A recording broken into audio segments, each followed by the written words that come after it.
Namaskar, boa tarde a todos, bem-vindos. Hoje é dia 31 de outubro, estamos encerrando, né, o mês de outubro, encerrando com uma palestra maravilhosa, né, com a temática anatomia, fisiologia e asanas. A gente tem o privilégio de receber e dar continuidade ao nosso trabalho com relação a essa temática, os Shastras. E a gente tem um palestrante especial, diretamente do Rio de Janeiro. Eu não sei se vou falar o nome correto, você me corrige, por favor. Aruanã Amrita Garcia. Amrita, correto? Isso. Ele é graduado em Ciências Biológicas, mestre em Oncovirologia, atua como professor de Anatomia Humana, Biologia Celular, Bioquímica em cursos de bacharelado, em escolas técnicas na área da saúde. Há algum tempo ministra cursos de fundamentos de anatomia em curso de formação de instrutores em Tantra Yoga, da Associação Ananda Marga, no Rio de Janeiro, e em outros estados no Brasil. A gente começa a nossa palestra hoje às 15, com previsão de término às 17 horas, numa metodologia expositiva de 1h30, e a gente vai abrir perguntas. Talvez a gente vai conseguir inserir algumas práticas de asanas, então estejam prontos, né, com espaço. A gente também vai compartilhar informações sobre os fundos dos acharyas, durante a exposição do Amrit. Bom seminário a todos. Amrit, bem-vindo. O palco é seu. Namaskaram, Amala. Obrigado pela apresentação. Namaskar a todos que estão presentes. Tem alguns rostos conhecidos, né, desse... Amrit, agora ficou bem baixinho. Se puder falar um pouquinho mais alto ou ajustar aquela opção. Isso, beleza. Tá. Deixa eu dar uma... Deixa eu só mexer aqui nas minhas configurações, que aí eu vou tirar o som original e agora vai ficar bom. Vê se ficou melhor agora. Ótimo. Tá perfeito? Ah, ótimo, beleza. Então, tem alguns rostos conhecidos, nomes, né, também. O Kamala Canta, que é aqui do Rio de Janeiro. Vishnupriya também. Lina, Dipta. Então, é um prazer estar com vocês hoje, aqui no Rio de Janeiro, nesse dia chuvoso, para falar um pouco sobre anatomia e fisiologia e asanas. É um tema que eu já venho abordando faz um tempo. Eu tenho um curso que está em andamento. No final, eu vou até falar sobre isso, que tem uma turma nova que está aberta, que é um curso dedicado aos professores e instrutores de yoga, só falando sobre anatomia e fisiologia também. Mas o objetivo da nossa aula hoje é fazer uma breve introdução sobre um pouco a história das asanas, né, como prática yoga, separada do yoga como a gente conhece, como uma ciência integral que vai envolver vários aspectos, e depois e tentar encaminhar essa introdução um pouco para esses conceitos de como a ciência ela foi se aproximando cada vez mais dessa ciência intuitiva que é o yoga, né? Que era um conhecimento intuitivo. Eu acho que a ciência sempre esteve lá, mas eu falo da ciência ocidental, um pouco mais dessa ciência analítica, de resultados, de números. Então eu separei algumas informações. E na segunda parte, eu separei algumas asanas para a gente analisar um pouco fisiologicamente e anatomicamente, então de maneira científica, mas também usar a nossa intuição. E para isso eu vou pedir para vocês a gente praticar um pouquinho, para fazer as asanas pelo menos 2 vezes. A minha ideia é tentar fazer antes de explicar, da gente discutir um pouco essas asanas em relação aos ossos, articulações, os órgãos internos, sistema nervoso, sistema glandular. A gente pode também falar um pouquinho sobre a anatomia sutil dos chakras e as propensões nessa análise. E depois a gente pode, depois de conversar um pouquinho, a gente pode tentar, depois que a gente conversa um pouquinho sobre as asanas, seria bom a gente praticar as asanas de novo para a gente perceber se tem alguma alteração. Então, como a gente falou, tem uma metodologia, faço uma introdução e depois a gente vai passar por uma prática. Eu separei algumas asanas, eu pretendo não estender tanto a nossa aula, tá? Porque é domingo e também acho que é só uma apresentação, né, de um projeto meu que está em andamento, não meu, né, da Ananda Marga, né, dos yogis, para a gente desfrutar aqui também de um momento agradável, tá? Então, primeira coisa, né, eu sou professor, então desculpem se eu for meio didático demais às vezes em alguns momentos, mas é o jeito que eu sempre dou aula, né? Então eu separei algumas imagens, algumas coisas só para ilustrar. Então, qual é a diferença entre anatomia e fisiologia, né? Anatomia, eu sempre gosto de comentar que anatomia é o estudo da forma, né? Então, quando nós estamos estudando anatomia, nós estamos estudando a forma do corpo humano, as partes, né? Os detalhes. E é uma ciência física. Anatomia, a gente faz dissecação, auscultação, a gente ouve o som do corpo humano, a observação, simplesmente observar um objeto, um corpo humano já é um estudo anatômico, né? Então, eu sempre converso isso com os professores de informação, quando estão nas aulas com a gente, que observar como uma pessoa caminha, postura, isso já é um estudo anatômico, né? A gente conhece a anatomia do corpo normal, e a anatomia do corpo normal, 2 braços, né? Pernas, dedos, olhos, mas qualquer alteração nessa forma do corpo já é algum tipo de alteração anatômica. Então, desde das variações na coluna, por exemplo, as escolioses, hiperlordose, cifoses, isso já é um indicativo de alteração da anatomia comum, e somente com observação nós conseguimos fazer esse tipo de análise, né? A auscultação, quando a gente escuta, quando a gente manipula, e em outros casos, né, quando se tem a oportunidade, quando a gente disseca. E quando a gente disseca, tem esse exemplo aqui do carro que eu coloquei, né? Que diferencia. Porque uma coisa é a gente olhar um carro, desenhar um carro, as quatro rodas, a estrutura, as janelas, as portas, isso já é um estudo anatômico. Mas a gente pode dissecar, por isso que esse carro está desmontado aqui nessa tela, né? Você pode dissecar da mesma maneira que você desmonta um carro e você descreve cada uma dessas pequenas partes que estão presentes em um carro, desde os menores parafusos até as estruturas mais complexas. Nós também podemos analisar né, separadamente cada uma dessas partes. E é isso que a anatomia vai fazer. Ela disseca, ela escuta, ela observa, ela anota. A anatomia é uma ciência bem antiga, onde você usa papel e caneta, você faz estudo anatômico, né? Outros equipamentos, se você tiver necessidade, bisturi, caso você vá fazer uma dissecação. E esse é um conhecimento muito interessante, porque a gente conhecendo a anatomia do nosso corpo saudável, qualquer alteração na forma, na estrutura do nosso corpo, a gente já encontra variações anatômicas que podem diagnosticar. A gente faz diagnóstico de, né, por exemplo, os exemplos, né, científicos, pessoa que passa por uma necropsia, né? Geralmente, necropsia passa quem, é, quem morre em casa normalmente, né? As pessoas que falecem em casa, elas passam pelo ML e você faz o causa-morte, né? Aí você faz uma necrópsia, né? Você tenta descobrir qual foi a causa da morte. E, por exemplo, se for infarto do miocárdio, a gente conhece a anatomia do coração saudável e alterações na estrutura, na forma, nos tecidos do coração são suficientes para a gente diagnosticar um infarto do miocárdio como causa morte. Então, a anatomia é esse estudo da forma, o estudo das formas que estão presentes no nosso corpo. E a gente usa a anatomia comparando de várias formas. Eu posso comparar criança com adulto, idosos, né? Então, tem vários detalhes anatômicos que são distintos entre crianças, adultos, idosos, né? Vários detalhes, vários detalhes.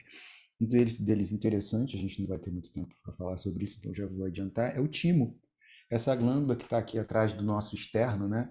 O externo é esse osso que está bem aqui, onde a gente guarda o nosso pratique. Só tem mag aqui, eu posso falar essas coisas, que todo mundo entende. Onde a gente guarda o nosso pratique, o osso que está aqui atrás é o osso externo. Sempre falo, é externo com S, né? O osso se escreve com S. O lado externo da nossa sala, o ambiente, a gente já escreve com X. E atrás desse osso nós temos uma glândula chamada timo, que produz alguns hormônios e é responsável por amadurecer as nossas células de defesa. Curiosamente, na infância essa glândula é enorme. Na fase adulta ou nos idosos, essa glândula diminui de tamanho até ela se transformar em uma estrutura praticamente vestigial, ou seja, uma estrutura que ela quase que desaparece.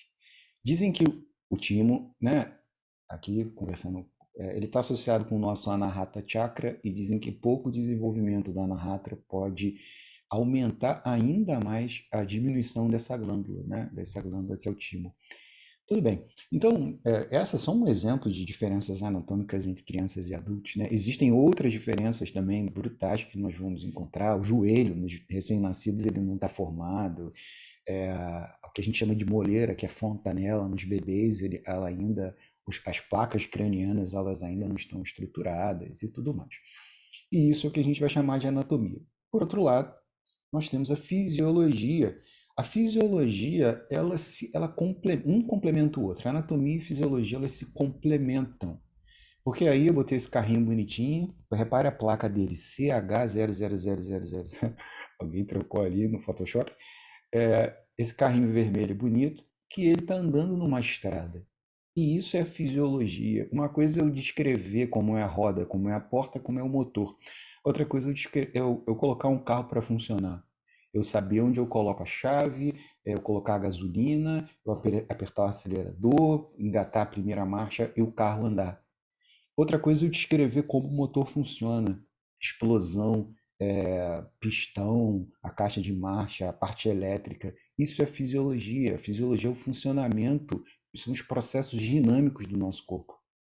Então, todos os processos dinâmicos, por exemplo, como nós temos a respiração, as trocas gasosas no interior do nosso pulmão, o processo eu posso descrever os nossos órgãos internos, o nosso sistema digestivo, o estômago, o intestino grosso, o intestino delgado, mas eu posso também descrever a fisiologia, como meu estômago, intestino grosso, intestino delgado, perdão, transformam o alimento em nutriente, né? O alimento é o que a gente coloca no prato, nutrientes são as proteínas, os aminoácidos.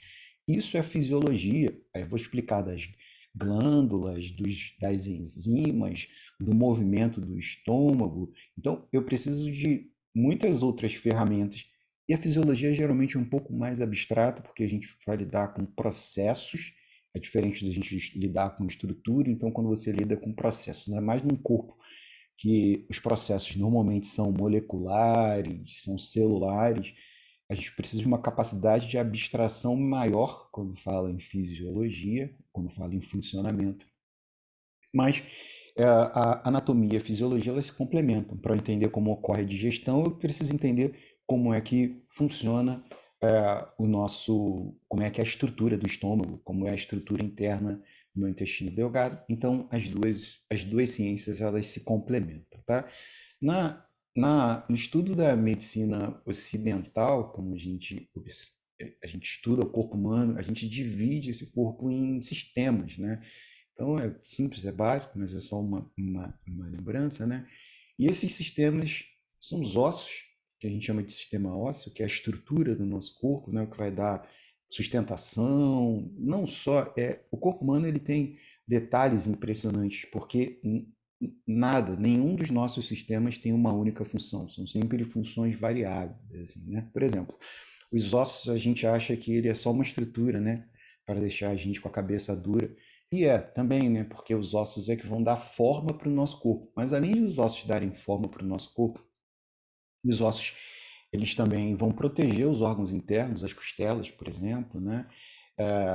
Eles vão dar a sustentação que o nosso corpo precisa. Todos os outros tecidos do nosso corpo são tecidos moles, então os músculos, né? Não nem todos, né? Mas os músculos, os ligamentos. Se a gente tem uma fratura, a perna ela fica mole porque quem vai dar essa estrutura são os ossos, mas os ossos ainda vão ter outras funções. As células sanguíneas são produzidas dentro dos ossos. Importante, todo o movimento que o nosso corpo faz, ele parte dos ossos, tá? Então, todo o movimento que a gente faz, o movimento muscular, o músculo, ele está preso, né? Ele está inserido nos nossos ossos.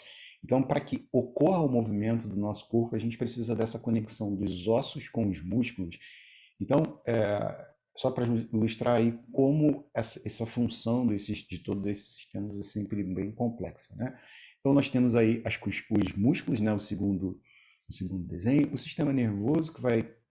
Os músculos que produzem o movimento do nosso corpo, né? Só para dar. Então, a animação que a gente diz é produzida pelos nossos músculos.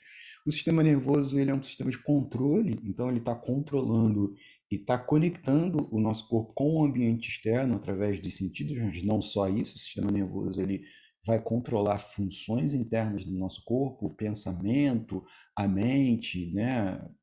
Tudo isso está ali dentro desse sistema nervoso, que é um ótimo sistema difícil de estudar.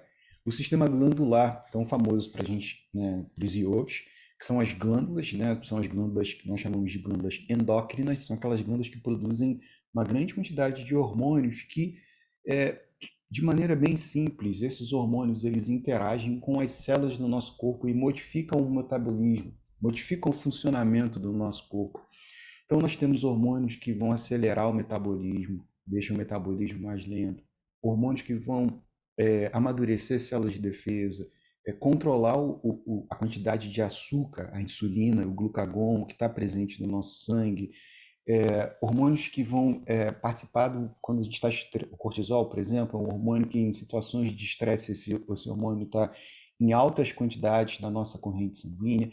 Os hormônios sexuais, a testosterona nos homens, estrogênio, a progesterona nas mulheres, que vão estimular as características secundárias nos homens, barba, padrão de pelos, músculos, e nas mulheres a ovulação, o formato do corpo, né? E outras glândulas, né? A pituitária ou a hipófise, que é uma glândula que produz muitos hormônios, que controlam outros hormônios, e essa glândula supermágica, que é a pineal, que é essa a glândula que está mais ou menos aqui, né, na altura da orelha, subindo um pouquinho, no centro do nosso crânio, essa estrutura única, né, que é curioso, porque no nosso cérebro é tudo dobrado, são dois hemisférios, dois corpos calosos, né, dois hipotálamos. Essa é a única estrutura que nós temos no nosso cérebro, que é unitária.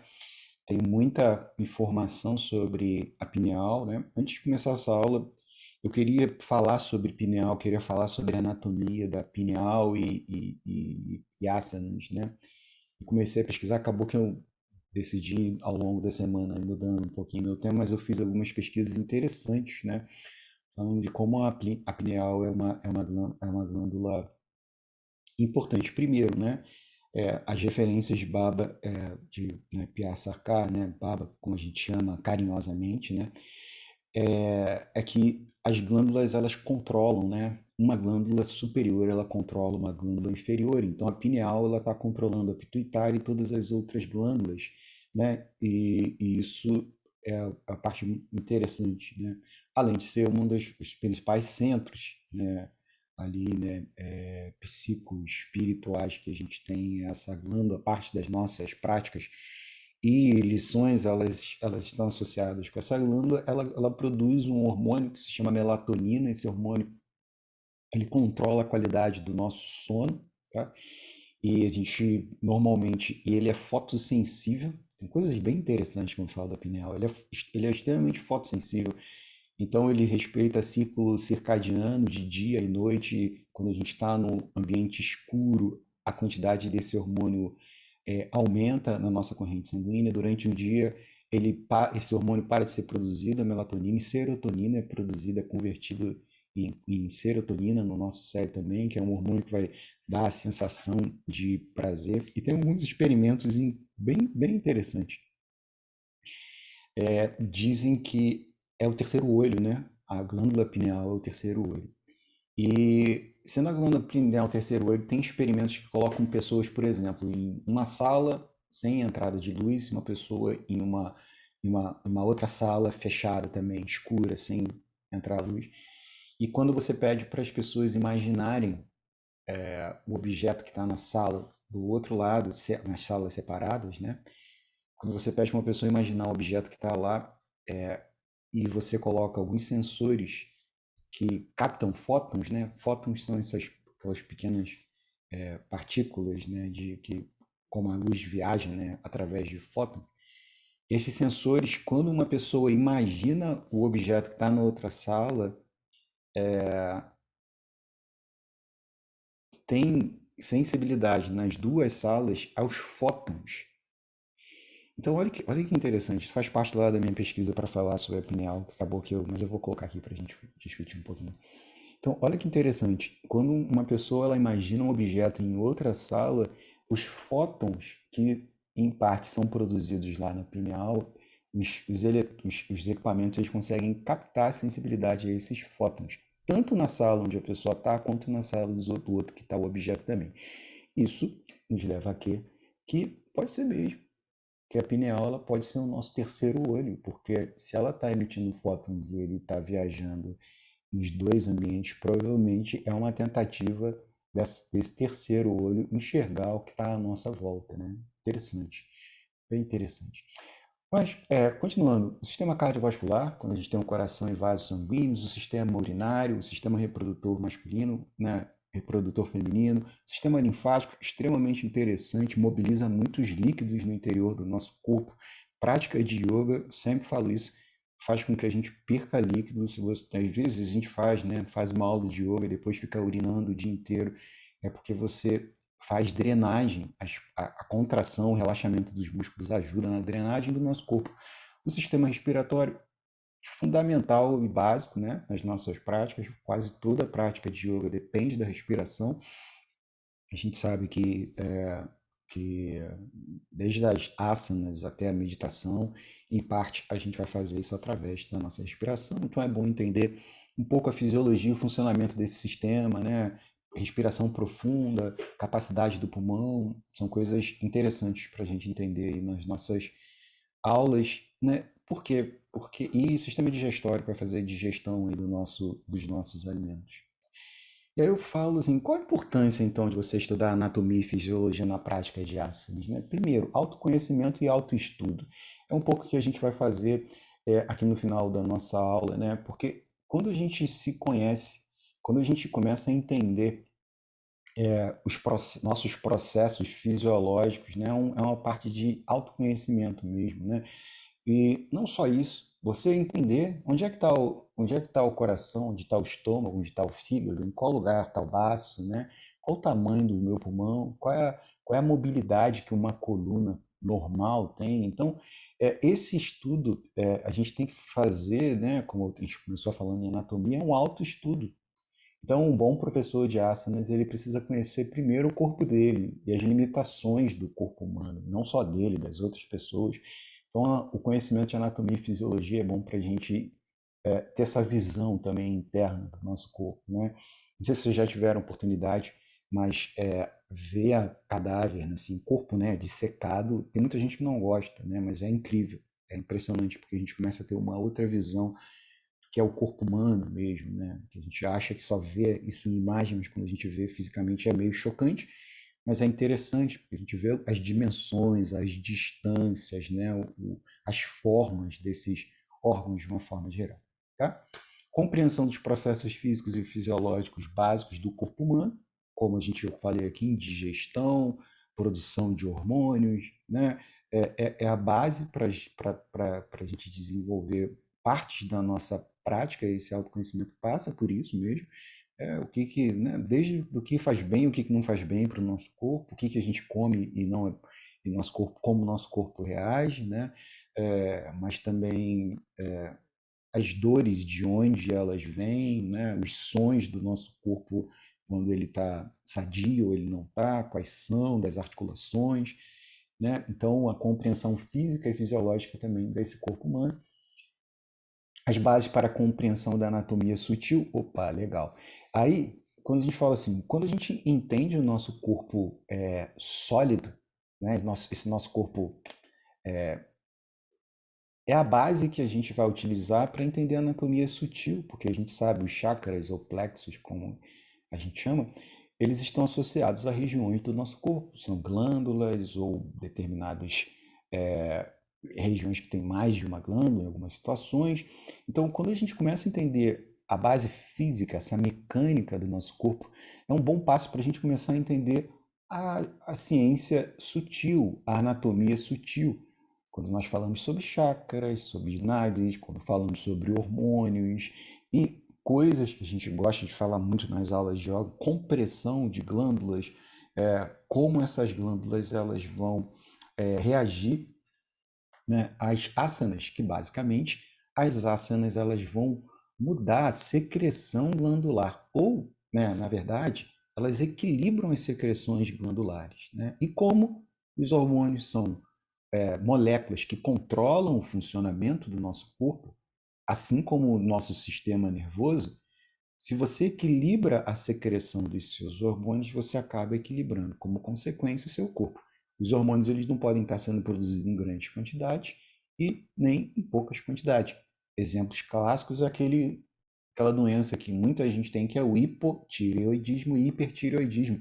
Quando a tireoide, a glândula que está aqui no nosso pescoço, aqui na frente, ela começa a produzir ou muito ou pouco.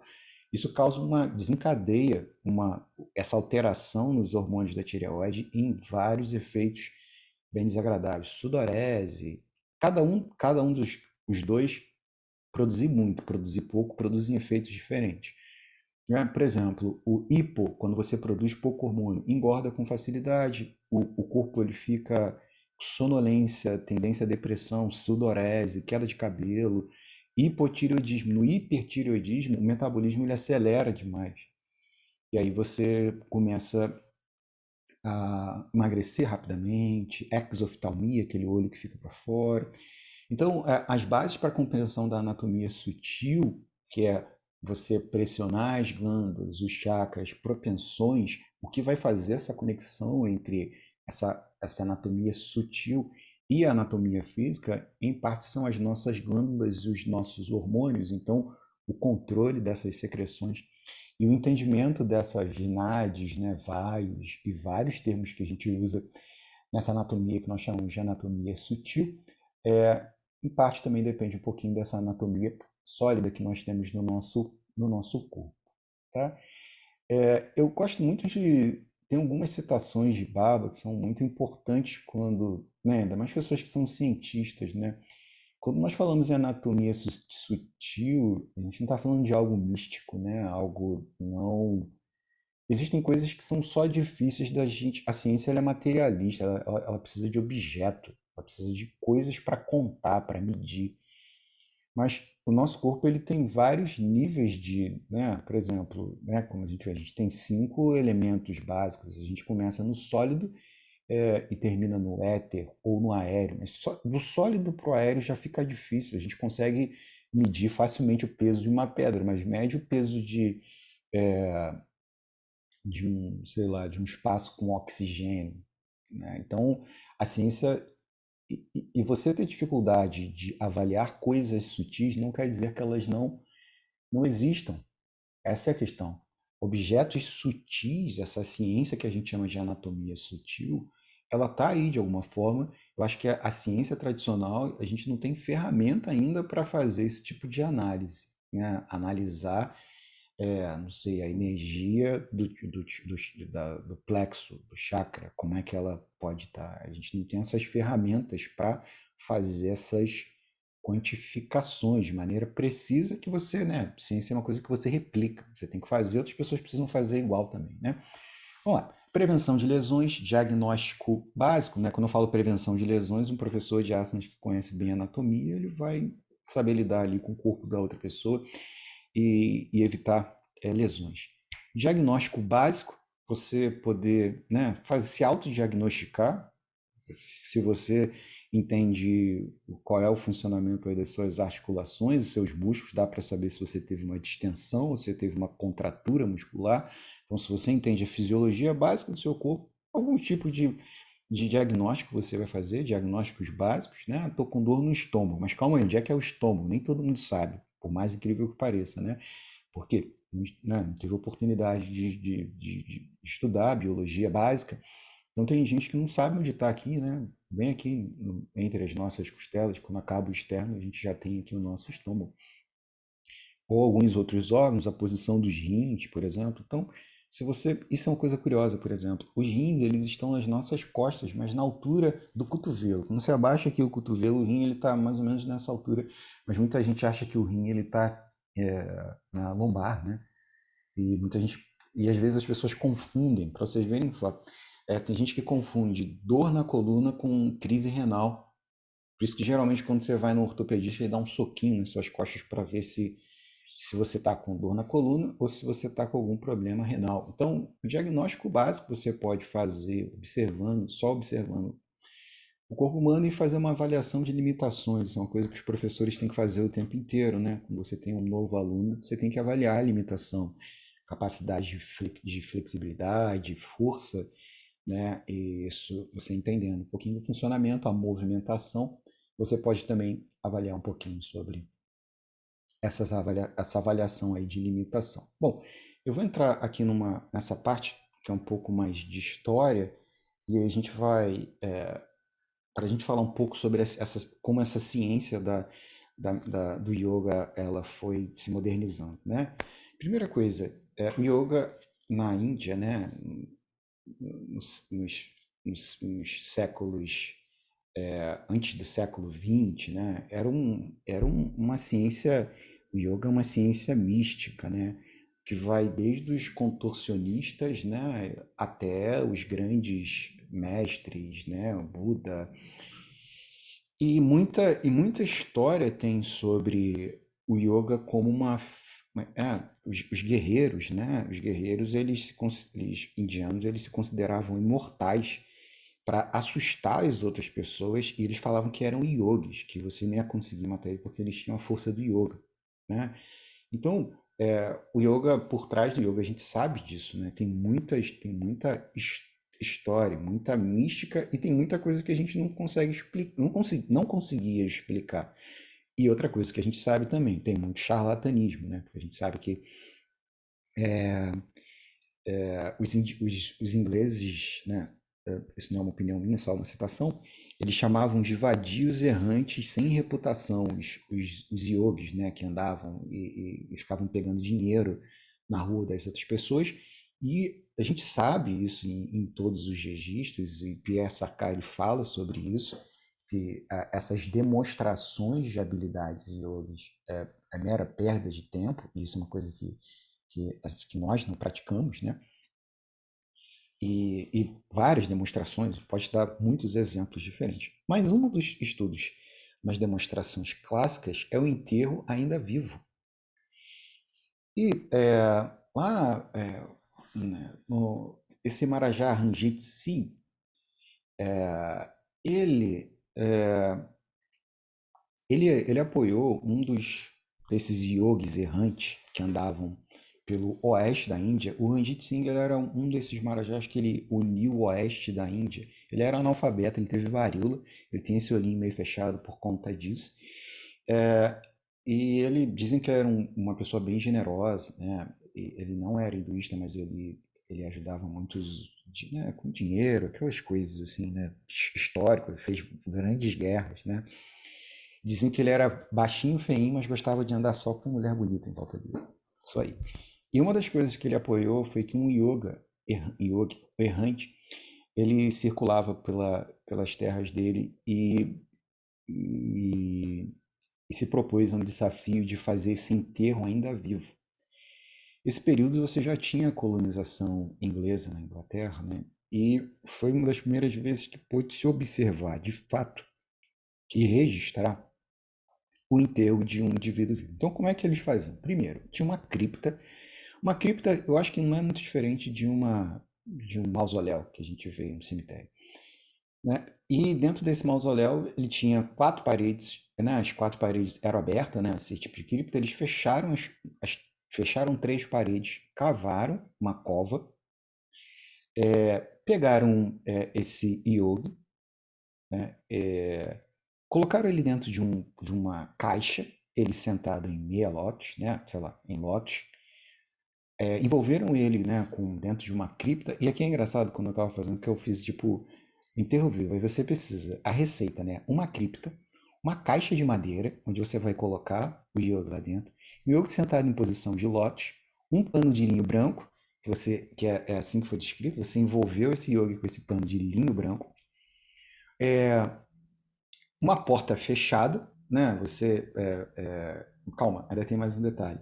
Você precisa, ele trancado, amarraram, fecharam essa caixa de madeira com um cadeado, depois colocaram ele lá dentro. Enterraram, colocaram ele dentro dessa cova, mas não colocaram terra.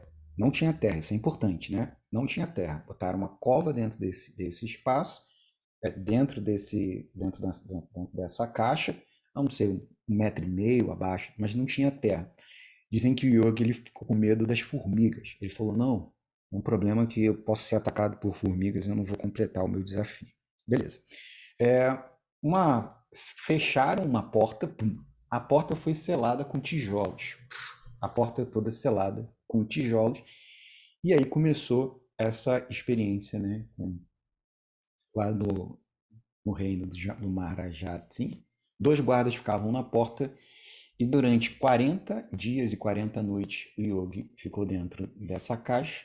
Depois de 40 dias foram acordar ele, né, tirar ele desse transe profundo que ele se encontrava.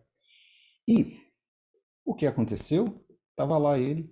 Primeiro, dizem que a descrição é que ele estava com as pernas ressecadas, tinha emagrecido, que ele parecia não respirar, mas depois de alguns segundos ele teve um soluço, uma espécie de convulsão, alguma coisa assim, né? E ele voltou ao estado de consciência depois de 40 dias, tá?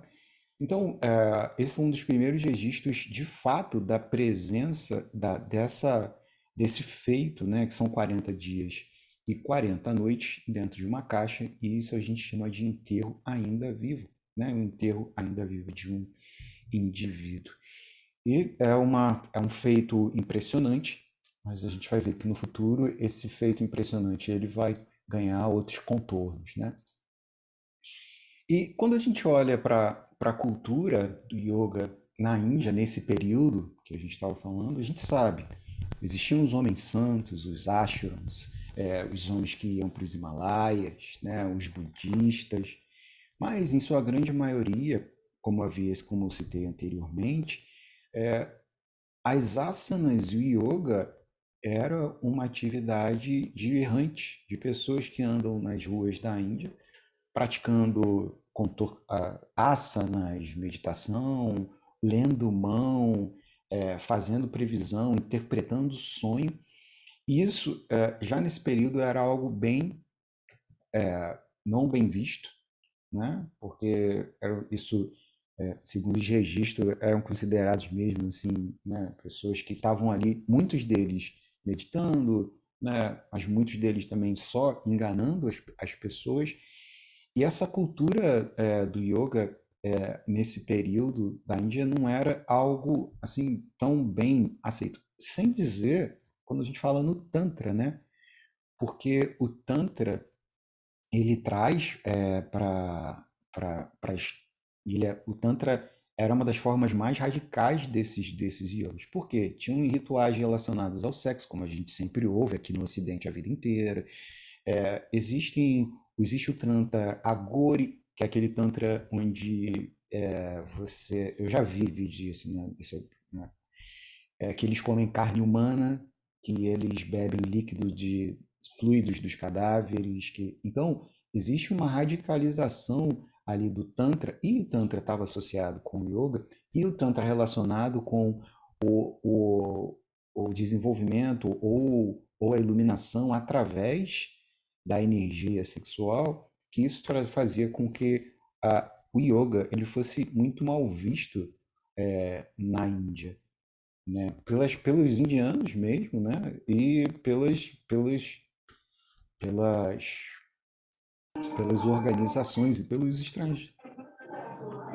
Opa, tem alguém com o microfone aberto. Isso ainda existe, né? Essas fotos são fotos recentes. E é interessante que quando a gente fala sobre asanas nesse contexto, as asanas elas entram só como, né? Somos só homens praticando posturas, né? Asanas na rua, às vezes para ganhar algum dinheiro ou alimentação, tudo mais. Mas hoje em dia, eu não estou colocando nenhum preconceito nisso, eu só estou querendo relatar, tá? Para a gente entender como é que a gente é isso aqui, né? Como é que o yoga saiu disso para isso? Como é que o yoga, como a gente fala, né? Essa história do yoga que a gente conhece na Índia, ela saiu desse momento dos sadhus, das pessoas nas ruas da Índia, e hoje a gente olha para o yoga e é isso. Essa coisa alva, bela, né? Limpa, né? Então, existe um pulo aí nessa desenvolvimento das artes do yoga que muito dessas relações místicas, ela foi simplesmente varrida. Eu gosto de falar assim, né? É como você limpa, né? Você limpa, você pega alguma coisa, você limpa, limpa, limpa, limpa, limpa, e você guarda só aquilo que é extremamente alvo e essencial. Então, o que a gente pratica hoje pouco tem a ver com a prática indiana das asanas, né? Essa prática mais ancestral das asanas, né? Hoje, o que a gente pratica, o que a gente chama de yoga, na verdade, é só yoga barra asanas, né? As pessoas em academias fazendo posturas de yoga, como a gente está vendo aqui na praia, né? Praticando algum tipo de meditação, mas é mais uma prática de você desenvolver o seu corpo, saúde, fitness, né?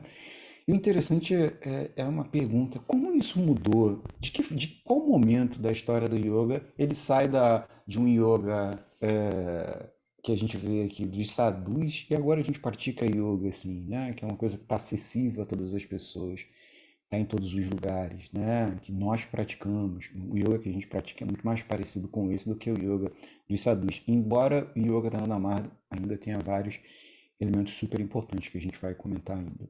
É, isso acontece em função da ciência, como a ciência ela vai começando a se, é, a, a- a se unir com a ciência do yoga, né? A ciência do yoga e a ciência ocidental, elas começam a se unir. Em 1882, né, o N.C. Paul, que diz que publicou esse livro, né, Treatise on the Yoga Philosophy, que é um tratado na Physiology, sorry, que é um tratado na desculpa, é um tratado da fisiologia do yoga. Esse tratado da fisiologia do yoga foi um dos primeiros estudos, em 1882, que começa a trazer o conhecimento. E aí, nesse momento, é que a gente começa a mudar tirar o yoga do espaço ali, né, dos gatos, das pessoas nas ruas, e o yoga ele começa a ganhar um outro contorno para chegar ao que a gente conhece como yoga hoje das academias. Quando você começa a fazer estudos científicos do yoga e começa a testar as possibilidades, testar as teses de todos os feitos, todas as habilidades que os yogis apresentavam, você começou a pegar os yogis e testar, avaliar, pensar fisicamente, fazer teste e criar artigos científicos. Então, esse tratado da fisiologia do yoga, em 1882, por N.C. Paul. O N.C. Paul era um estudante de medicina da faculdade de Bengala que se mudou para Benares, então ele era indiano, apesar de ter esse N.C. Paul, esse nome, né? E ele faz um estudo onde ele publica e discute várias habilidades dos yogis, mas em especial eles falam sobre o yogi que foi enterrado vivo. E ele começa, a partir de uma análise fisiológica bem interessante, onde primeiro ele começa a calcular a quantidade de gás carbônico, fisiologia, né? Ele calcula a quantidade de gás carbônico que uma pessoa emite fazendo uma respiração normal, respiração yogi, quando faz pranayama.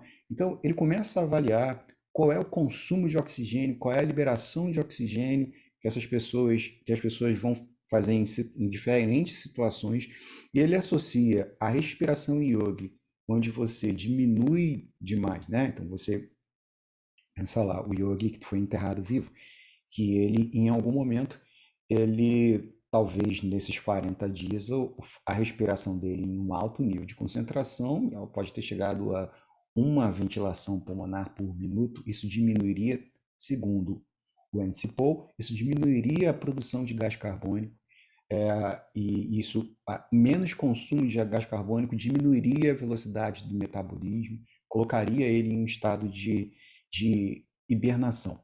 Além disso, ele ainda acrescenta outras teses, né, a respeito disso. Dizem que é um estudo, eu nunca li o estudo, né, só li um resumo, mas dizem que é um estudo, ele foi bem claro, assim, humilde, né, não foi uma coisa pretensiosa a maneira como ele escreveu esse estudo sobre a fisiologia do yoga, e ele faz ainda uma outra associação com a hibernação dos animais e esse estado de hibernação desses yogis que se enterravam vivos.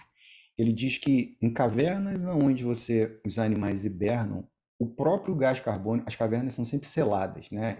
Os animais eles tomam cuidado de selar as cavernas. Quando as cavernas são seladas, a concentração de gás carbônico que fica dentro da caverna pode diminuir também o metabolismo desse urso, né? Esses animais que fazem hibernação. E ele associava essa hibernação dos animais com a hibernação também dos yogis, o que foi muito interessante, né? Mas como um start, né? A partir do momento que a gente começa opa, um start a partir do momento que a gente começa a associar as duas, começa a fazer os primeiros estudos científicos e associando ao yoga. Bom, mais ou menos por volta de 1924, o Swami Kavalayananda, desculpa, eu tenho dificuldade de falar esses nomes, vamos lá. O Swami Kavalayananda, ele construiu uma ashram dedicado ao estudo da ciência do yoga. E aí sim, né, a partir de 1924, ele começou uma série de estudos científicos com vários pesquisadores e yogis, com publicações anuais, que é esse livrinho que está aqui desse lado direito do slide, né, Yoga Mimamsa.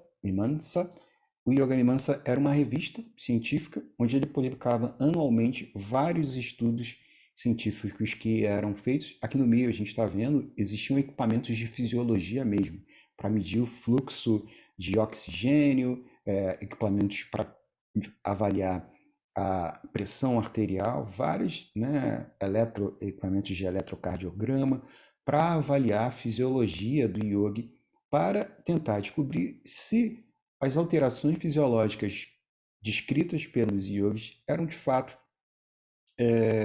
verdadeiras. Uma das primeiras partes do estudo do Kavalayananda era basicamente estudar a pressão arterial. Então, ele estuda as posturas invertidas e avalia, olha que interessante, a gente sempre acha que as posturas invertidas elas vão aumentar a pressão arterial, então a primeira parte de estudo dele era muito voltado à pressão arterial, às variações na pressão arterial, principalmente nas posturas invertidas, mas segundo eles as alterações são muito sutis. Então a nossa pressão basal é de 12/8, ele diz que uma pessoa em uma postura da vela, por exemplo, a pressão pode chegar até mais ou menos 12,5, 13, mas depois de alguns minutos a pressão arterial ela se equilibra, tá? Que essa pressão arterial, esse aumento é o comum quando qualquer pessoa faz algum tipo de exercício físico, tá? Outros estudos, são vários estudos, né, que ele desenvolve. Ele fala também sobre os estudos de que muitos yogis falavam que conseguiam parar os batimentos cardíacos. E é aí que começa uma coisa também interessante, né, porque você começa a desmistificar o yoga. Essa desmistificação do yoga,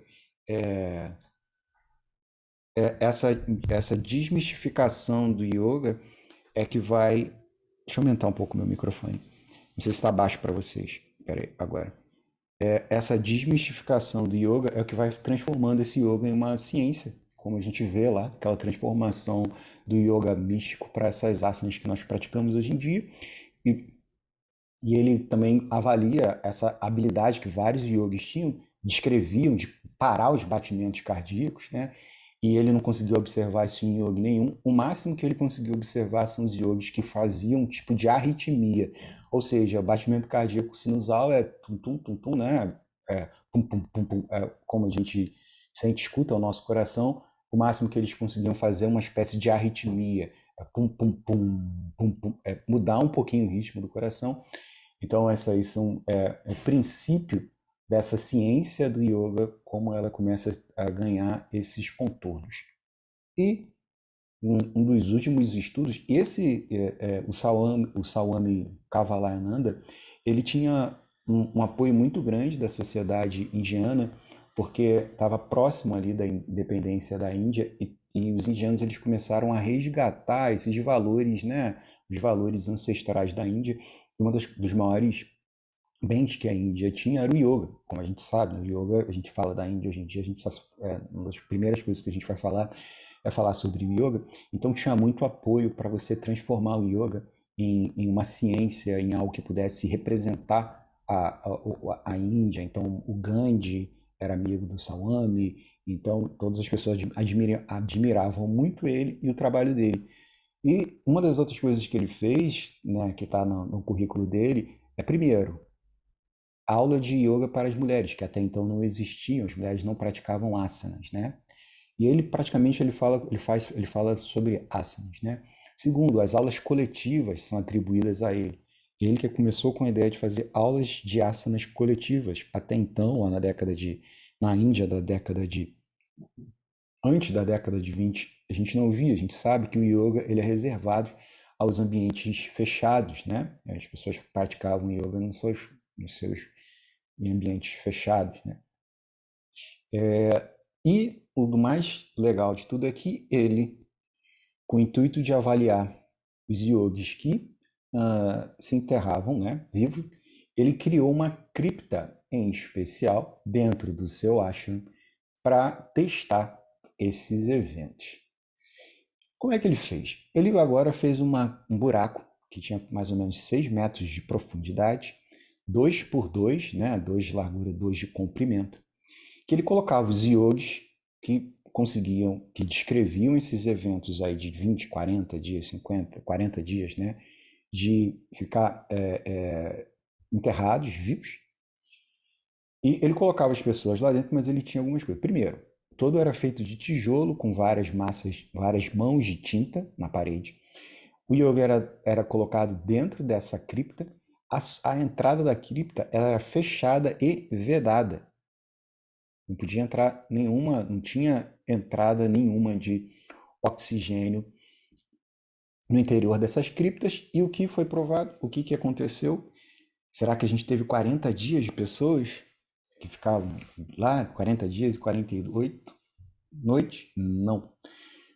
As pessoas que foram mais longe, elas ficaram 18 horas dentro da cripta, né? E as pessoas que, né, em média, 5, 6, 10 horas dentro dessas criptas, o que acaba lançando por terra essa ideia, né, uma das ideias místicas que a gente via dentro do yoga, um desses feitos místicos, e com essa revista do Swami sendo publicada no mundo inteiro, e ele criando uma escola de asanas onde visava, aí que começa a história, né? Visava basicamente o bem-estar, porque apesar dele descobrir vários mitos ao redor do yoga, ele também encontrou muitos benefícios, o que é interessante. E são os benefícios que a gente fala do yoga até hoje.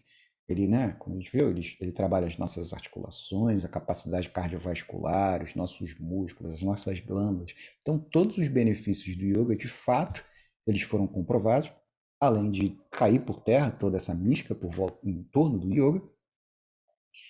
Mas, a partir dele, começou, né, um processo de transportar o yoga para fora da Índia. Então, nesse mesmo período, o Iyengar começa com as suas turmas e a Yoga Iyengar, que vai para os Estados Unidos, o Bikram, com Rothschild. Então, né, a partir da retirada, por isso que eu falo, né, como se tivesse limpado, a partir de você entender a ciência do yoga e como ele era benéfico, todo o resto foi separado. Então, não se falava em Tantra. Tantra era uma coisa que era totalmente afastada desses espaços, e você trouxe para eles os benefícios físicos, basicamente, que eram das asanas, não do yoga, de uma forma mais complexa, e você começa a expandir, primeiro pelos Estados Unidos, né? Então, Yogananda, atrizes e atores de Hollywood começaram a praticar yoga, isso já na década de 40, e assim aí conta essa história dessa evolução, e é o que a gente chega nesse momento, né? Por isso que quando a gente chega às vezes nos espaços de yoga, ninguém fala sobre meditação, jejum, né? É só uma prática física onde você desenvolve as suas habilidades, né? E para bem-estar, relaxamento, concentração, todos os efeitos positivos que a gente encontra, né? Beleza, é o último slide para a gente começar. Então, esse é o nosso mestre, né? Querido Baba. Ananda Marga, por volta da década de 50, ela é formada, e Baba, ele tem uma missão, né, que é de restabelecer, que a gente sempre fala, restabelecer o Dharma, mas o Dharma o Dharma é a essência das coisas, né, em poucas palavras. Ele restabelece o Dharma né, de alguns elementos, assim, da nossa sociedade, mas puxando aqui um pouco para as asanas, né, e para o yoga, ele restabelece isso também, trazendo um sistema de asanas né, com um número reduzido de asanas que são praticados, com sempre, né, Baba tem sempre um sistema de explicando tudo como deve ser feito, antes, depois, né, o que pode ser feito, o que não pode ser feito. Mas ele não ignora os aspectos espirituais do yoga. Não é a única organização que trata o yoga assim, né? Mas a gente, como nós somos magos, então os 8 passos do yoga de Patanjali estão dentro da Nanda, né? Como a gente sabe, yamas e niyamas, ordens, questões de cuidado internos e externos, a prática de meditação, serviço para a humanidade, além de todas essas práticas que nós temos, a fisiologia, meu Deus, travei a língua, perdão, a filosofia e a ideologia, que é muito forte dentro da Ananda Marga, nós, dentro de todo esse guarda-chuva que Baba deixou para a gente, ele ainda deixou uma prática de asanas, né? Uma prática de asanas com repetições, né? Geralmente a prática de asanas da Ananda Marga se faz em ambiente fechado, tapete no chão, geralmente nas roupas íntimas, né? Algumas pessoas usam até langota para os homens, né? Para praticar asanas. Langota é essa sunguinha que está até no desenho. E essa prática de asana, ela é sutil, com várias explicações sempre, né? Baba tem vários livros onde ele explica os benefícios, né? A associação de asanas com algumas doenças, para quais doenças, né? Tem aquele livro clássico que é o livro de medicina, né? Yogi, que Baba escreveu, que ele associa ervas, posturas de yoga, banhos de sol, para curar várias doenças diferentes. Então, diferente do que a gente vê, né, dentro da Ananda Marga, as asanas ela está dentro de um contexto muito maior, não é somente uma prática de posturas para você fortalecer o corpo, ficar bonito. Não, ela é uma ciência mais sutil que vai fortalecer as nossas glândulas, fortalecer a estrutura do nosso corpo, porque a gente sabe que o significado de asanas é sentar, e sentar para quê? Para a prática de meditação. Então você fortalece o seu corpo, você ganha flexibilidade no seu corpo para a prática de asanas. Então, dentro dessa evolução do yoga e das asanas, como a gente vê aqui na nossa discussão, na nossa aula, a gente tem também, dentro da Ananda Marga, essa visão um pouco diferente. Tanto que, se você conversa com os professores, o método de yoga da Ananda Marga, em alguns ambientes, por exemplo, academia, às vezes é um pouco difícil de você praticar. Você tem que criar uma dinâmica um pouco diferente nas asanas, porque ela é desenhada para a gente praticar sozinho, né? Nas nossas criptas, que são nas nossas casas, né? Bom, eu fiz essa pequena introdução porque eu queria não ficar falando só sobre fisiologia, mas trazer outras informações aí para nossa aula. E aí eu queria começar, né, se vocês pudessem fazer algumas posturas. Eu separei algumas asanas, né? Eu queria que vocês pudessem 2 repetições, né? Então, de cada asana são 4 e 7 agora. A gente tem tempo pelo menos para ir até. Acho que a gente vai fazer pelo menos 2 asanas e a gente discute um pouquinho a fisiologia delas, que esse era o objetivo da nossa aula, tá? Eu separei algumas asanas aqui, né? Virabhadasana, Pratyekapanasana, Bhujangasana. Alguém tem alguma preferência? Eu botei numa ordem das mais fáceis, assim, né? Como a gente está parado em repouso, para as asanas um pouquinho mais difíceis. E aí depois a gente fala um pouquinho da fisiologia delas, do funcionamento das glândulas, da anatomia sutil. Se vocês puderem, não precisa ligar a câmera, não precisa nada. Cada um aí na sua. Eu vou dar, assim, fazer 2 repetições de cada asana, né? A gente podia começar com Virabhadasana. Normalmente a gente não faz essa Virabhadasana com o braço esticado. Por que eu coloquei ela aqui assim? Porque é onde eu tenho essas imagens mais anatômicas, né? A gente coloca a mão na cintura. Vamos lá, eu vou dar 3 minutos. A gente faz, volta e discute. Tá? Eu vou fazer também aqui. Aí mais ou menos vai ser o tempo que eu vou precisar aqui. Vocês não vão ver porque eu vou aqui para o lado direito. Dá uma aquecidinha aí nos ossos também, né? Dá uma esticadinha, todo mundo que está sentado. dar uma movimentada no corpo antes para evitar lesões, tá? Vamos lá.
Vamos lá.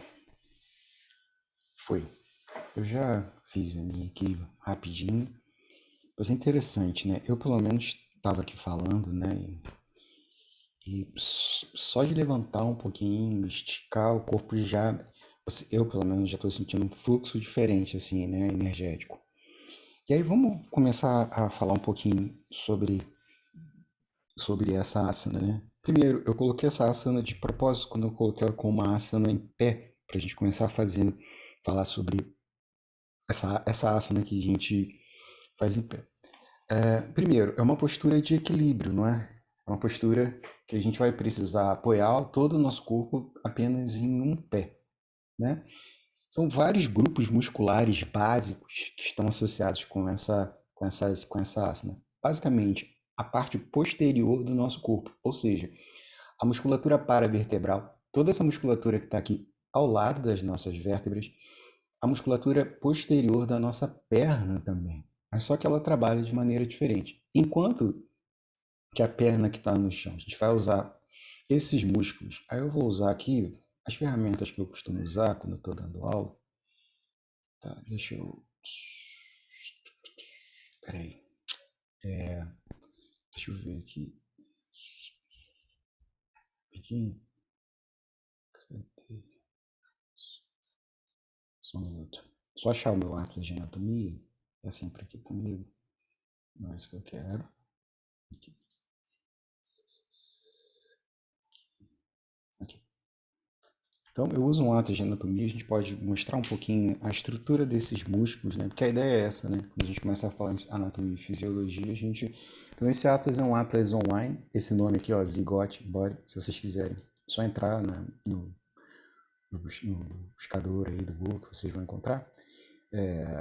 E aí você pode retirar os tecidos, né? Então, vamos olhar um pouquinho os músculos que estão envolvidos com essas asanas e ossos. Eu vou tirar os órgãos internos. Se eu aproximar aqui a menininha, a gente consegue observar a estrutura dela. E aí eu posso retirar essas estruturas externas e olhar para a região posterior do corpo desse indivíduo, né? Que no caso é uma mocinha que está aqui, né?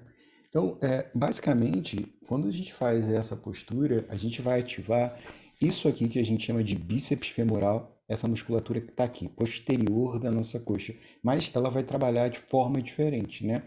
Enquanto a gente faz uma distensão, alonga a musculatura posterior da coxa, da perna que se encontra no chão, a outra perna ela vai fazer mais uma contração, ela está fazendo um trabalho mais de sustentação dessa perna que está esticada. Então, as duas pernas elas trabalham de formas diferentes. Essas duas musculaturas que estão aqui, que aqui está como a gente chama de bíceps femoral, perdão, que está em inglês, porque eu uso esse livro, essas imagens, mas eu tirei o bíceps femoral, essas duas estruturas que estão aqui, elas são bem importantes para manter o nosso corpo em pé, né? Toda essa musculatura posterior do nosso corpo mantém o nosso corpo em pé. Outra região importantíssima, glúteos. Os glúteos, também chamados de nádegas, são as estruturas que nós temos, né? Os glúteos separados em glúteo máximo, glúteo médio, né? São 3 glúteos, né?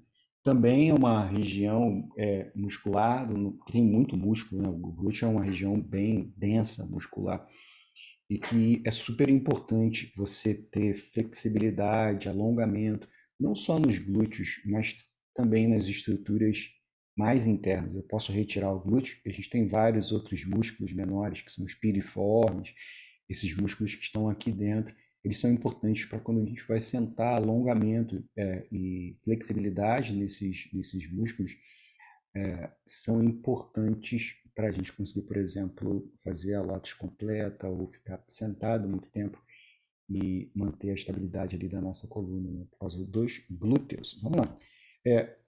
E toda essa musculatura paravertebral, toda a musculatura que está ao longo da nossa coluna vertebral. Então, e uma coisa que eu gosto quando eu falo sobre esse tema, porque, e é uma coisa que Baba falava muito, né, que o nosso corpo é nosso objeto de estudo. Então, a ciência intuitiva, quando a gente começa a trabalhar com ela, e por isso que eu coloquei a Nanda Margaret no final, é você usar o seu corpo, eu gosto muito dessa ideia, né? É usar o seu corpo como objeto científico. Então, você experimenta os resultados de diferentes situações ou, né, processos no seu corpo e você vê qual o resultado deles. Eu acho que essa é a lógica principal, né, da yoga, da Nanamarga.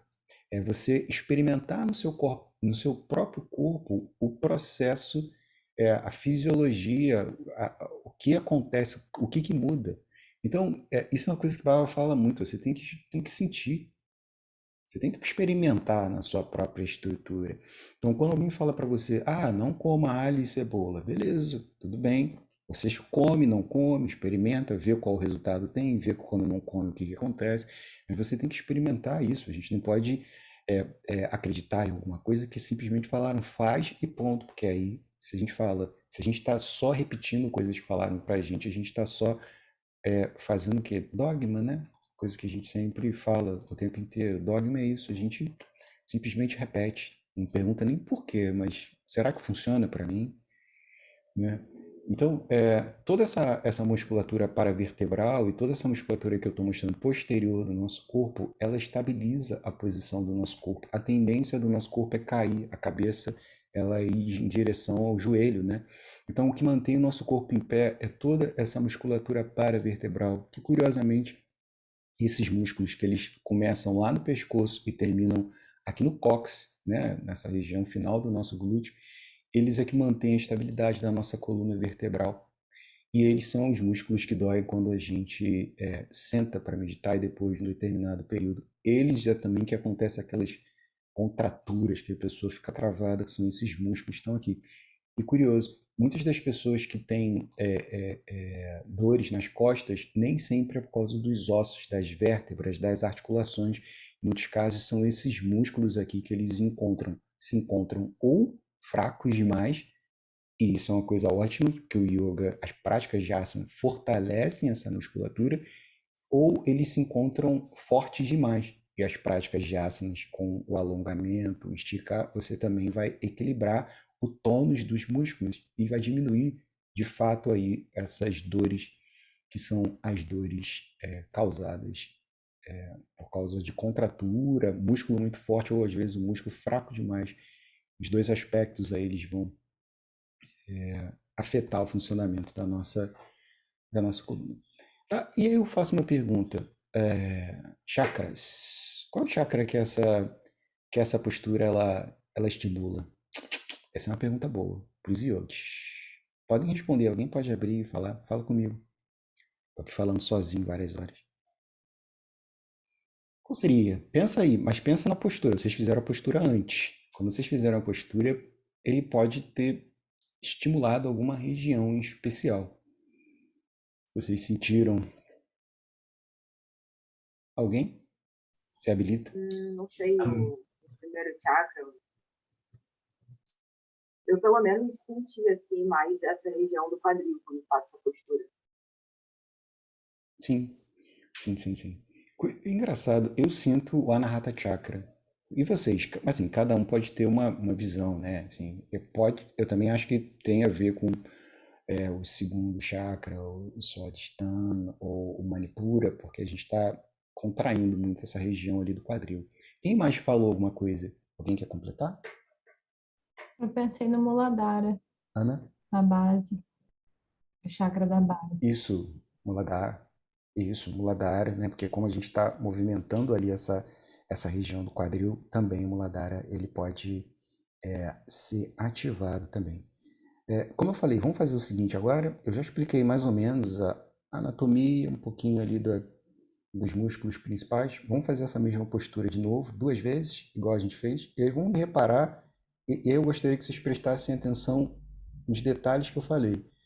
O bíceps femoral, a panturrilha, o pé. Tem um detalhe interessante, essa postura ela ativa muito o sistema nervoso, porque como é uma postura de equilíbrio, o cérebro ele precisa ficar mandando informações o tempo inteiro para os músculos, e isso cria tônus muscular na região da panturrilha, pé, tornozelo, e evita que as pessoas caiam na rua, sabia? Pessoas às vezes caem na rua porque às vezes ou é pouca força nos músculos, mas às vezes é falta de controle, agilidade no comando para você, quando tem algum desequilíbrio, você ter rapidez no controle dos seus músculos, né?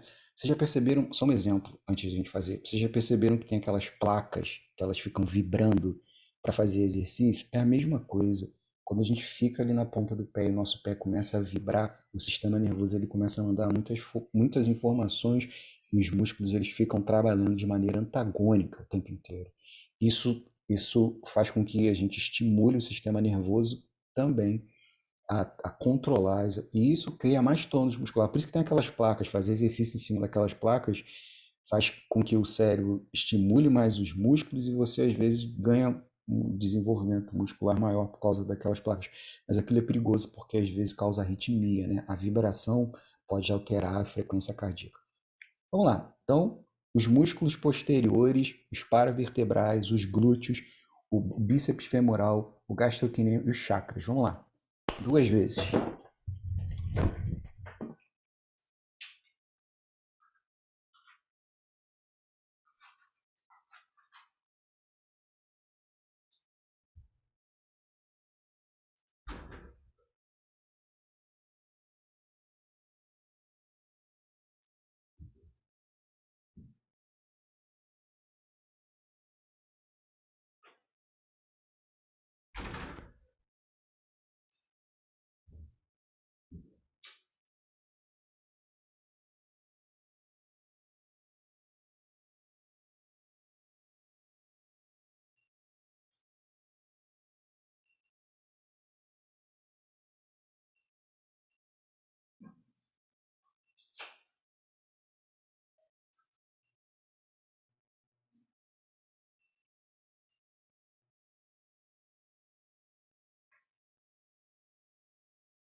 Ok.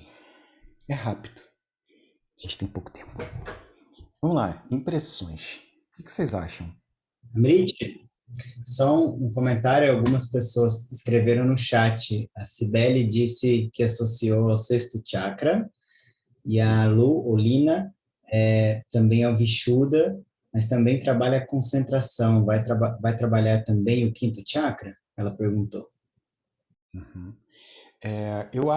Na minha percepção, eu acho que, né, eu vou fazendo a postura novamente, eu acho que está associado com os chakras superiores, porque Eu sinto o Vishuddha Chakra e também sinto o Anahata Chakra, né? Então, acho que é uma postura, como é uma postura em pé também, essas posturas são mais aéreas, né? Então, está associado com o elemento ar que está aqui, né? O elemento etéreo, né? Que são esses elementos mais de, né? Que você precisa buscar equilíbrio, você não consegue se segurar, né? Então, para mim, eu não sei, na minha percepção, eu acho. E vocês, vamos lá. Vocês perceberam alguma diferença desde a explicação ou e depois da explicação? Eu acho que sim, eu percebi. Minha segunda postura foi mais. Eu faço a pergunta e dou a resposta, né? Ai, eu, eu achei que a minha segunda vez foi melhor, assim. Apesar de ser um pouco mais Eu, rápido. eu também, Amrita, eu fiz aqui e senti mais essa questão do peito. Não sei se foi uma indução, né, da explicação, mas essa coisa de abrir o peito, né? Até depois, quando eu Aham. terminava a postura, eu tinha que me recolocar a caixa torácica no lugar para voltar, assim. Isso. Legal. Alguém quer mais fazer algum comentário? Eu posso descrever aqui eu como meu corpo como objeto de estudo. Fátima, o Cho, Pratiba, Pratibha, Namaskar, boa tarde. Bom, Namaskar, boa tarde. essa é uma das posturas que eu faço todo dia, né? Interessante que eu não costumo fazer à tarde, assim. Às vezes Aham. coloco pouca e faço com os braços para frente. Interessante agora que me deu assim uma força, assim. Ah, é verdade. Pratibha, você falou uma coisa interessante mesmo, dá uma força, né? Assim, para quem está um pouco desanimado, como você concentra mais energia na parte superior do corpo, né? Eu tenho uma sensação de força mesmo, você falou. E você acaba comentando uma coisa interessante. Olha quanta coisa em uma única postura, né? Se a gente pratica e pensa no que a gente está fazendo, a gente e analisa cada uma delas, a gente pode, com a nossa própria prática. Por isso que eu gosto muito de falar de anatomia e fisiologia no estudo de asanas. Porque se você cria uma pequena análise do que você está fazendo, é, com de metódica, postura, é em pé, é sentada, qual chakra, qual é a sensação, e anotar e descrever a sensação, você consegue descobrir qual é a melhor hora, por exemplo, de praticar essa asana. E você não precisa de um professor para fazer isso para você. Você vai descobrir com você mesmo ali. E na hora até de passar essas asanas para os alunos, né? Então, isso é estudo, e é isso que a gente conhece. Isso que eu acho que é o autoconhecimento, né? Você começar a desenvolver suas próprias metodologias para analisar o que você está fazendo, né? Eu acho que para mim, essa é a coisa mais importante em estudar anatomia, fisiologia e asanas. É você usar esses conhecimentos para autoconhecimento e melhorar a sua prática. Ensinar melhor também, em alguns casos, né? Vamos lá, então. Deixa eu continuar aqui. Vamos voltar para cá. Eu vou fazer mais uma postura só, porque a gente já deu 4:30 agora. Deixa eu fazer, vou escolher uma outra postura. Vamos fazer a Praticottanasana, que é uma postura de relaxamento. Eu acho que vai dar é uma postura. A gente fala um pouquinho sobre a coluna vertebral e a gente pode discutir um pouquinho sobre como a gente fez da outra vez, tá? 2 repetições aí cada um. Eu já volto, um minutinho.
Voltei. Nossa, essa asana é maravilhosa, né? Ela dá uma sensação assim, poxa, incrível. Dizem que essa era uma das asanas que Baba fazia diariamente. Ele sempre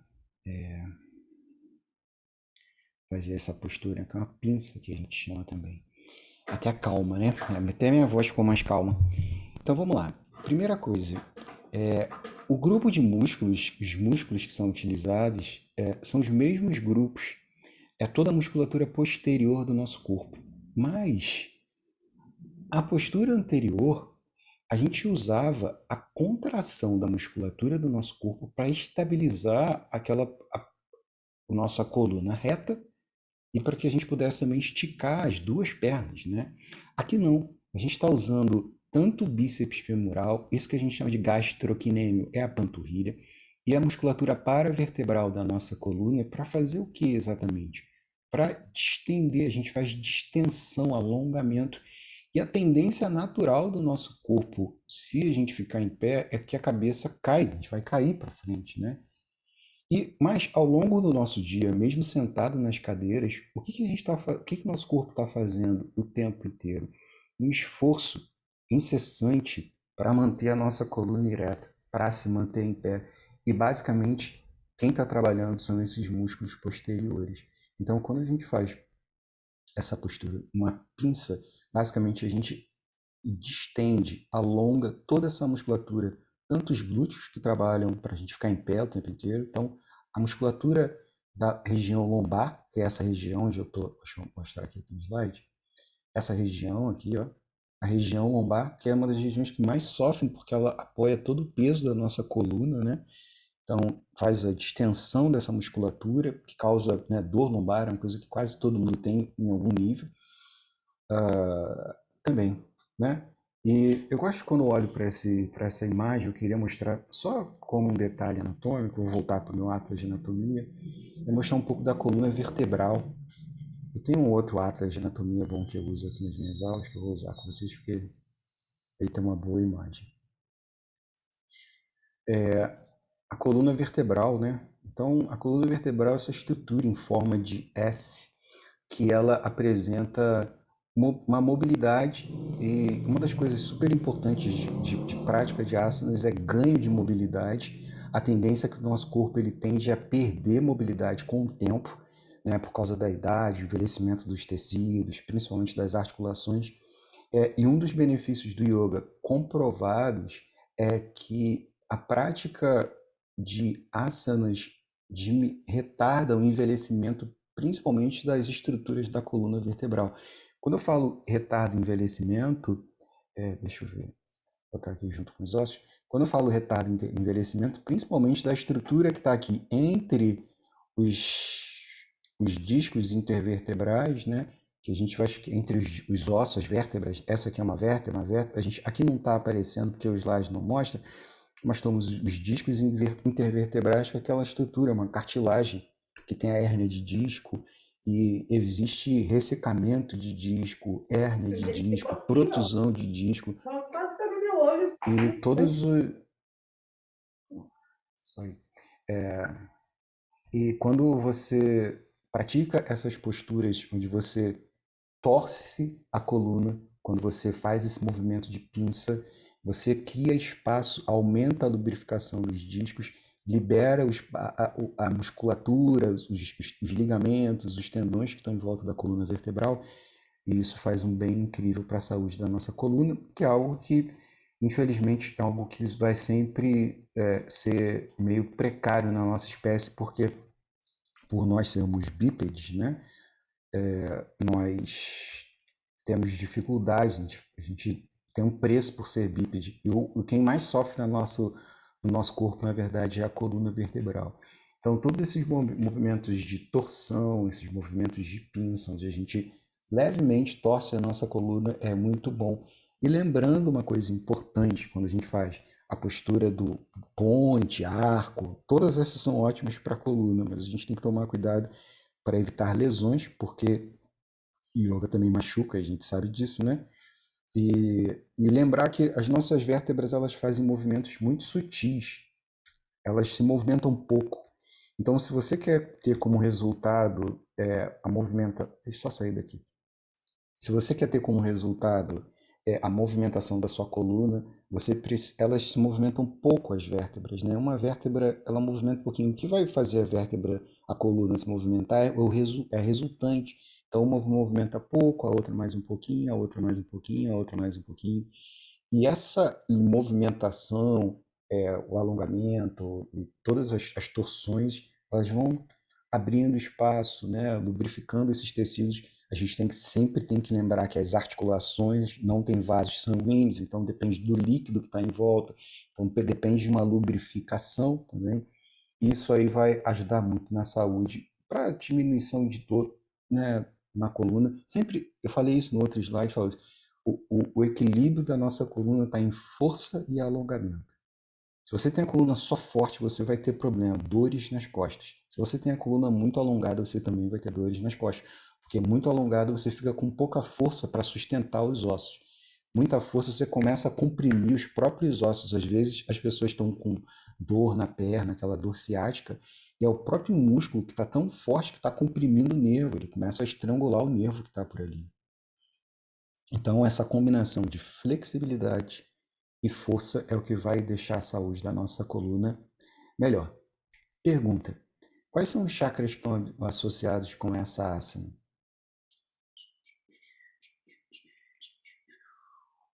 Vamos lá, quem fala para mim? Meu batimento cardíaco aumentou, então vou no Anahata. Anahata? Vamos lá, quem dá mais? Eu senti muito a circulação na cabeça, né, o Águia Chakra e a pineal. Isso, boa, boa. Vamos, Fátima, Pratiba. Pratiba. No Svadhisthana. A compressão aqui, sempre que eu faço a Uhum. pinça, eu sempre senti nessa região. É Isso, interessante. boa. Alguém mais? Alguém mais?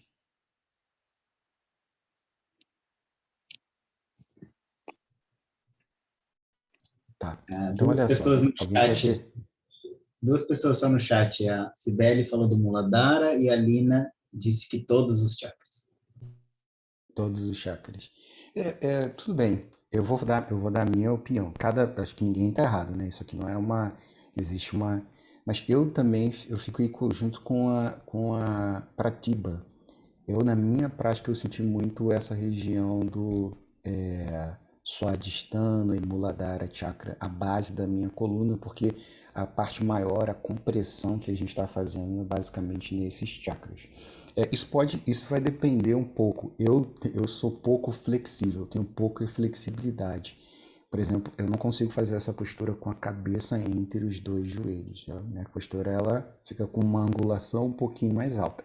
E isso também pode alterar um pouquinho, né? Mas para mim ela é igualmente relaxante. Mas eu sinto muito essa região que está aqui por causa da compressão ali do Swadhisthana, Swadhisthana e do Muladhara Chakra. Tá? Não sei. E é isso. Vamos tentar praticar de novo, vamos ver o que ela produz. Essa é a última postura que a gente vai fazer, porque eu acho que a gente já está com o tempo esgotado. A gente podia ficar aqui hoje a tarde inteira, né? Brincando de fazer asana e depois ficar conversando. Vamos fazer mais uma. Vamos lá para a gente finalizar a nossa aula. Aí dá uma descansadinha depois dessa, porque como já está acabando, aí faz um pouquinho aí de Shavasana aí, um minutinho só para a gente finalizar a nossa aula. Eu vou tocar um Kirtan. Vocês podem fazer mais algumas perguntas também, tá bom? Peraí, vamos lá.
Ai,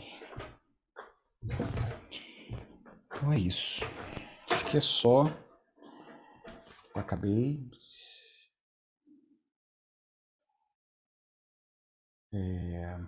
Se vocês quiserem Muito fazer obrigado. pergunta.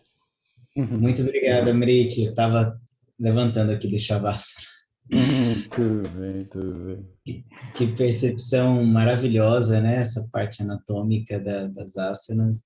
E a gente visualizar nosso corpo por dentro é fantástico, né? Muito boa a aula.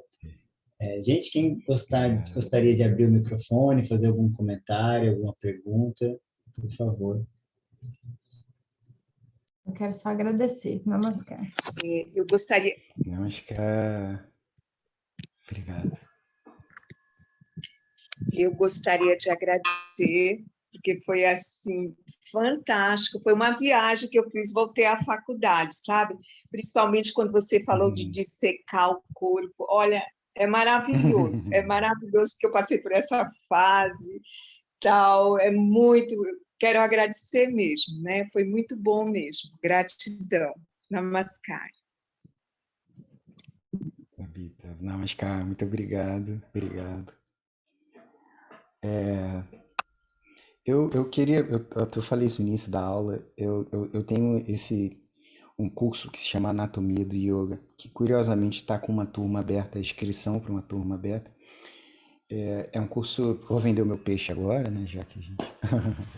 E é um curso que a gente fala sobre isso que a gente fez aqui, mas são 8 aulas, né? São 20 horas de curso, onde a gente fala dos músculos em detalhes, para lá no final do curso a gente fazer essa análise com mais propriedade, sabe? Conhecendo melhor os nomes dos ossos, dos músculos, o mecanismo e o funcionamento das articulações. Então isso serve muito para os estudantes, para os professores de asana. Eu estou organizando esse curso com a Ananda Marga Curitiba, o Dada Vishva.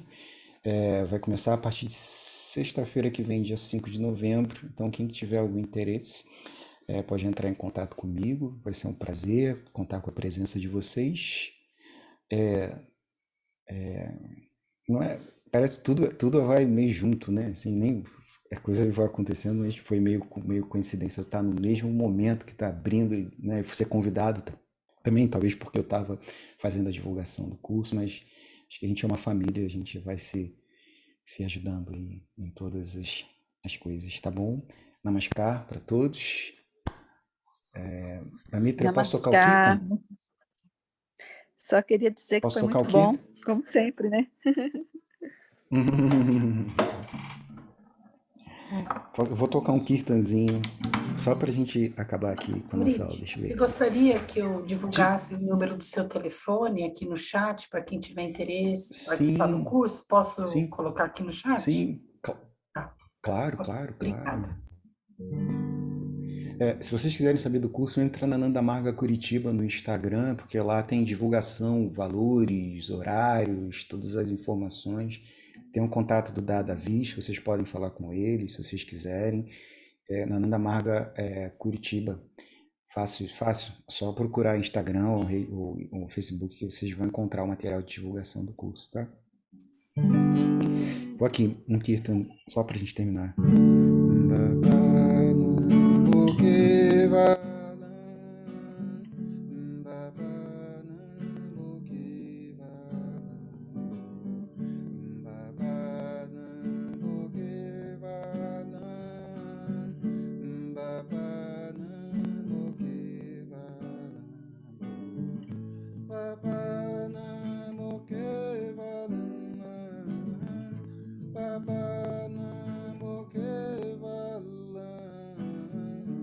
Baba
Namaskar, namaskar.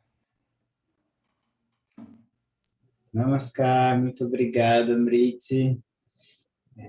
Vamos deixar o nosso agradecimento para ele, nos despedir. Uma excelente aula. Namaskar, gratidão. Venha mais vezes, foi muito bom. Gratidão.